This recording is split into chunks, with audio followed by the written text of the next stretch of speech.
Hanap mo ba ay maulam at mapulutan? Tara, samahan niyo akong magluto for today sa ating buto-buto na pwedeng pang-ulam at pwedeng pang-pulutan. So, yummy! So, let's go guys! So, ito lang ang ating mga kailanganing sangkap. Mayroon ako ditong half kilo na buto-buto or spare ribs. Nasa sa inyo na kung gaano kadami ang inyong lulutuin. So, ang gawin natin dito ay atin itong i-fry sa mantika or butter ang ating gamit. Babaliktarin natin iyan hanggang sa mag-brown ang kanyang color. Siyempre, wag niyong kalimutang balik-baliktarin para hindi ito masusunog. Shout out kay GD Gudenes Espirante na taga Antipolo, Philippines.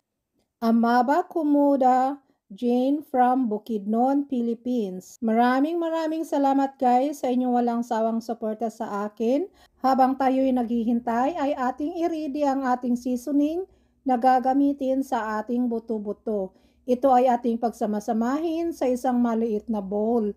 At pagkatapos ay atin iyang haluin ng mabuti and set aside lang natin ito. At kung gusto niyo po magpa-shoutout sa susunod kong video ay mag-comment lamang po kayo sa baba at huwag kalimutan ilagay kung taga saan kayo para malaman natin kung hanggang saan aabot ang ating video na ito. Maraming salamat guys! Medyo na brown na ang ating buto-buto at atin itong lagyan ng bawang para pangpadagdag aroma at lasa ng ating buto-buto. Maglagay din tayo ng bay leaves para pangpadagdag sa aroma sa ating niluluto. At this time ay ilagay na natin yung sauce na ating ginawa kanina at atin itong halo-haloin. After mahalo ay atin itong lagyan ng Coca-Cola para lalong pampasarap. Maglagay na din ng 1 cup na tubig para atin itong pampalambot sa ating buto-buto. Pakukuloyin natin siya hanggang lumambot yung ating buto-buto guys. At syempre mas mahirap talaga or mas matagal magpalambot ng buto-buto kung walang pressure cooker.